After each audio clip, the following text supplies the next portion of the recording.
তোমরা অনেকেই আমাকে বলছিলে যে অভিব্যক্তি অভিযোজন এই চ্যাপ্টারের পার্ট 2টা নিয়ে আসতে। তো বন্ধুরা, আজ আমি তোমাদের সাথে অভিব্যক্তি অভিযোজনের পার্ট 2 নিয়ে চলে এসেছি। এই ভিডিওতে আমি অভিব্যক্তি অভিযোজন এই চ্যাপ্টারে বেশ খানিকটা সাজেশন কিন্তু তোমাদের মধ্যে আমি তুলে ধরবো এবং প্রত্যেকটা কোশ্চেনই 2 মার্কসের, এই চ্যাপ্টার থেকে 2 মার্কসের সাজেশন দিচ্ছি। এটা পার্ট 2 হতে চলেছে। আগের ভিডিওর লিংক তোমরা ডেসক্রিপশনে পেয়ে যাবে। তো চলো শুরু করা যাক আজকের ভিডিও। ফার্স্ট কোশ্চেন, জীবাশ্ম কিভাবে বিবর্তনের সপক্ষে সাক্ষ্য দেয় তা বর্ণনা করো।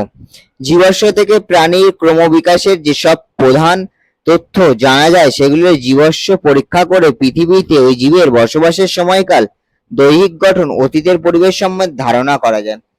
বর্তমানে জীবের প্রাচীন প্রকৃতি কি ছিল এই সম্বন্ধে জানা যায়। যেমন হাতি বা ঘোড়ার জীবাশ্ম থেকে বোঝা যায় যে তাদের আদি পুরুষের প্রকৃতি কিরূপ ছিল, কিভাবে তার পরিবর্তন ঘটেছে। ভূপৃষ্ঠের গভীরে প্রাপ্ত সরলতার জীবের জীবাশ্ম থেকে বোঝা যায় সুদূর অতীতে সরল জীব থেকে ক্রমশ জটিল জীবের আবির্ভাব ঘটেছে। ঘোড়ার বিবর্তনের শব্দচিত্রটি উপস্থাপন করো, অথবা ঘোড়ার বিবর্তন ইতিহাস 4টি প্রধান জীবাশ্ম পূর্বপুরুষের নাম সময়ের পর্যায়ক্রমে সাজিয়ে লেখো। ঘোড়ার বিবর্তনের শব্দচিত্র নিম্নরূপ: Eohippus, Mesohippus, Mesohippus, Merychippus, Pliohippus, Equus, Eocene, Oligocene, Miocene, Pliocene, আধুনিক। ঠিক আছে, তোমরা ঠিক এরকম ভাবে লিখে দেবে। ঘোড়ার বিবর্তনের 4টি গুরুত্বপূর্ণ বৈশিষ্ট্য লেখো যা পরিবর্তিত হয়েছে। ঘোড়ার বিবর্তনের 4টি গুরুত্বপূর্ণ বৈশিষ্ট্য যা পরিবর্তিত হয়েছে সেগুলো দেহ আকৃতির ক্রমিক বৃদ্ধির মাধ্যমে মাত্র 11 ইঞ্চি ইওহিপ্পাস থেকে প্রায় 60 ইঞ্চি ইকুয়াসের উৎপত্তি ঘটেছে। অগ্রপদ ও পশ্চাৎপদের দৈর্ঘ্যের বৃদ্ধি ঘটেছে। উভয় পদেরই আঙুলের সংখ্যা হ্রাস পেয়েছে এবং গ্রীবার দৈর্ঘ্য বৃদ্ধি পেয়েছে। দাঁতের ক্ষেত্রে নিম্নচূড় পেশকদন্তের উচ্চচূড়ে রূপান্তর ঘটেছে। সমসংস্থ বা হোমোলোগাস অঙ্গ কি উদাহরণ দাও। সমসংস্থ অঙ্গ: যে সমস্ত অঙ্গ উৎপত্তি বা অন্তর্গঠনগতভাবে এক হলেও বহিরাকৃতি ও কার্যগতভাবে পৃথক তাদের সমসংস্থ বা হোমোলোগাস অঙ্গ বলে। উদাহরণ: পাখির ডানা ও মানুষের হাত। এই দুটি অঙ্গ উৎপত্তি ও গঠনগত দিক থেকে এক হলেও কার্যগত দিক থেকে ভিন্ন। যে দুটি অন্তর্গঠনগত বৈশিষ্ট্যের উপর ভিত্তি করে তিমির, ফিলিপার ও পাখির ডানাকে সমসংস্থ অঙ্গ বলে বিবেচনা করা হয় তা উল্লেখ করো। তিমির, ফিলিপার ও পাখির ডানা এছাড়া মানুষের অগ্রপদ, বাদুড়ের ডানা উভয়ই মেরুদণ্ডী প্রাণীর অগ্রপদ অর্থাৎ সমসংস্থ অঙ্গ। কারণ মেরুদণ্ডীয় অগ্রপদের প্রধান হাড় হিউমেরাস ও রেডিয়াস আলনা, কার্পাল, মেটাকার্পাল ফ্যালাঞ্জেসের বর্তমান। এদের অগ্রপদ পেক্টোরাল গার্ডল বা শ্রেণীচক্রের সঙ্গে সংলগ্ন থাকে। এই অঙ্গটির পেশি যেমন বাইসেপস, ট্রাইসেপস প্রভৃতি উভয় ক্ষেত্রে দেখা যায়। অগ্রপদের স্নায়ু রক্তবাহগুলি উভয় ক্ষেত্রে লক্ষণীয়। ঘোড়ার অগ্রপদ ও মানুষের হাত সমসংস্থ অঙ্গ ব্যাখ্যা করো। ঘোড়ার অগ্রপদ ও মানুষের হাত একই রকম আর হিউমেরাস, রেডিয়াস ও আলনা দেখা যায়। এছাড়াও এই রকম গঠনকারী পেশি ও স্নায়ু থাকে, অর্থাৎ উভয় গঠন ও উৎপত্তি এক। তবে ঘোড়ার অগ্রপদ ছোটার কাজে আর মানুষের হাত ওজন তোলা বা সূক্ষ্ম কাজ করে ব্যবহৃত, অর্থাৎ তারা কাজের দিক দিয়ে ভিন্ন। এর জন্য ঘোড়ার অগ্রপদ মানুষের হাত হলো সমসংস্থ অঙ্গ। সমসংস্থ বা হোমোলোগাস অঙ্গ অভিব্যক্তির প্রমাণরূপে কিভাবে কাজ করে। হোমোলোগাস অঙ্গ থেকে বোঝা যায় যে জীবগুলির উৎপত্তি একটি সাধারণ পূর্বপুরুষ থেকে হয়েছিল, কিন্তু পরিবেশগত পার্থক্যের কারণে তাদের কাজও পরিবর্তিত হয়েছে। এই অভিযোজনগুলি নানান নতুন জীব প্রজাতি সৃষ্টি করেছে, অর্থাৎ অভিব্যক্তি ঘটেছে। সমসংস্থ অঙ্গ অপসারী বিবর্তনকে সমর্থন করে কেন? জীবন সংগ্রামের কারণে এই উদংশীয় জীব অনেক সময় নানা স্থানে ছড়িয়ে পড়ে।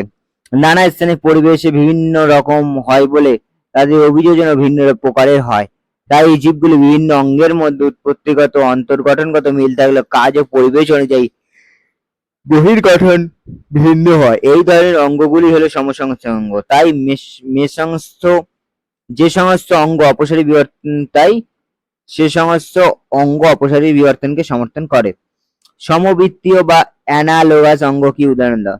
সমবৃত্তীয় অঙ্গ: যে সমস্ত অঙ্গ উৎপত্তি বা অন্তর্গঠনগতভাবে ভিন্ন প্রকারের হলেও বহিরাকৃতি ও কার্যকারিতার দিক থেকে একই প্রকার তাদের সমবৃত্তীয় বা অ্যানালোগাস অঙ্গ বলে। উদাহরণ: বাদুড়ের প্যাটাজিয়াম ও পতঙ্গের ডানা, এই দুটি প্রাণীর ডানার কাজ একই ধরনের হলেও এদের উৎপত্তি অন্তর্গঠন হয়ে সম্পূর্ণ পৃথক। সমবৃত্তীয় অঙ্গ বিষয় বিবর্তনের ফল ব্যাখ্যা করো। জীবন সংগ্রামের কারণে বিভিন্ন বাসস্থান থেকে নানা ধরনের জীব একটি স্থানে কেন্দ্রীভূত হয় এবং জীবগুলির মধ্যে সমপ্রকৃতির বৈশিষ্ট্য দেখা যায়, একে অভিসারী বিবর্তন বলে। অর্থাৎ একই পরিবেশে থাকার জন্য তাদের ভিন্ন দেহাংশ একই কাজের জন্য অভিযোজিত হয় বা নানা জীবে সমবৃত্তীয় অঙ্গের সৃষ্টি হয়। অভিযোজন কাকে বলে? পরিবর্তনশীল পরিবেশের সঙ্গে সামঞ্জস্য রেখে নিজের অস্তিত্ব রক্ষার জন্য কোন জীবের গঠনগত, শারীরবৃত্তীয়, আচরণগত স্থায়ী পরিবর্তনকে সেই জীবের অভিযোজন বলে। অভিযোজনের প্রধান উদ্দেশ্য কি এবং অভিযোজনের গুরুত্ব ব্যাখ্যা করো। অভিযোজনের মাধ্যমে কোনো জীবের নিজ পরিবেশে বেঁচে থাকার সম্ভাবনা বৃদ্ধি করে। অভিযোজনের মাধ্যমে জীব প্রজাতি পরিবর্তিত পরিবেশে বেঁচে থাকলে তা কালকে অভিব্যক্তি ঘটায় ও নতুন জীব প্রজাতি সৃষ্টি করে। অভিযোজনকে বেঁচে থাকার কৌশল বলে কেন? অভিযোজনকে বেঁচে থাকার কৌশল বলার কারণ অভিযোজন প্রক্রিয়ার মাধ্যমে জীব পারিপার্শ্বিক পরিবেশের সঙ্গে নিজেকে মানিয়ে নিতে সমর্থ হয়। অভিযোজনের জন্য জীব নির্দিষ্ট পরিবেশে খাপ খাওয়ানোর তাগিদে নিজের দেহের গঠনগত, শারীরবৃত্তীয়, আচরণগত পরিবর্তন সাধন করতে পারে। উপযুক্ত অভিযোজন ব্যর্থ হলে জীব পৃথিবী থেকে নিশ্চিহ্ন হয়ে যায়। অভিব্যক্তির মূল ভিত্তি হলো অভিযোজন ব্যাখ্যা করো, অথবা অভিযোজনের কারণ হলো বিবর্তন। অভিযোজন কারণ হলে বিবর্তন তার ফল। ধারণাটি ব্যাখ্যা করো। পৃথিবী আমাদের আদি বাসস্থান, এর পরিবেশ সর্বদাই পরিবর্তিত হচ্ছে। এই সদা পরিবর্তনশীল পরিবেশের সঙ্গে জীব নিজেকে মানিয়ে নেওয়ার জন্য চেষ্টা চালায়। এর কারণে জীবের গঠনে, শারীরবৃত্তীয় বিভিন্ন ক্রিয়া ও আচরণের ক্ষেত্রে বিভিন্ন পরিবর্তন সাধিত হয়। যথাযথভাবে পরিবেশ নিজেকে মানিয়ে নেওয়ার ফলে তার দেহে নতুন নতুন স্থায়ী বৈশিষ্ট্য আবির্ভূত হয়, যা কালক্রমে নতুন প্রজাতি সৃষ্টি করে। অর্থাৎ জীবের বিবর্তন বা অভিব্যক্তি ঘটে। আর যারা সঠিকভাবে মানিয়ে নিতে পারে না, অর্থাৎ অভিযোজনে ব্যর্থ হয়, তারা ধীরে ধীরে অবলুপ্ত হয়। তাই বলা হয় অভিব্যক্তির মূল ভিত্তি হলো অভিযোজন। আচরণ কাকে বলে? পরিবেশের কোনো ইঙ্গিত বা উদ্দীপকের প্রভাবে বা অন্য কোনো জীবের ক্রিয়ার ফলে কোনো একটি জীব স্নায়ুযন্ত্রের নিয়ন্ত্রণাধীন যে ক্রিয়া সম্পাদন করে তাকে আচরণ বলে। তো বন্ধুরা, আজকের এই ভিডিওটা এই 15খানা কোশ্চেনের উপরেই ছিল। এই 15খানা কোশ্চেন খুবই ইম্পর্টেন্ট এই চ্যাপ্টার থেকে। আর এই 15খানা কোশ্চেন যদি তোমরা ঠিকঠাক রেডি করতে পারো, তোমরা কিন্তু অবশ্যই, আমার মনে হয় আগের যে পার্ট 1 এবং পার্ট 2 এই দুটো ভিডিও যদি তোমরা ঠিকঠাক প্রিপারেশন নিতে পারো, তোমার এই চ্যাপ্টার থেকে আসা 2 মার্কসের কোশ্চেন নিয়ে কোনো রকম কিছু সমস্যা হবে না। আর একটা জিনিস, এই চ্যাপ্টার থেকে পার্ট 3 আসবে, সেখানেও 15খানা কোশ্চেন, টোটাল 45 থেকে 50খানা কোশ্চেন তোমাদেরকে রেডি করতে হবে। আমি মনে করি এই কোশ্চেনগুলি তোমরা যদি রেডি করতে পারো এবং সুন্দর করে তোমরা খাতায় লিখে প্র্যাকটিস করবে, শুধু পড়লে হবে না, খাতাতেও লিখতে হবে, লিখলে তবেই মনে থাকবে। আর যদি ভিডিওটা তোমাদের ভালো লেগে থাকে তাহলে অবশ্যই লাইক, কমেন্ট, সাবস্ক্রাইব করে দিয়ে পজিটিভ ভিশন চ্যানেলের সাথে যুক্ত হয়ে থাকো। দেখা হচ্ছে পরের ভিডিওতে।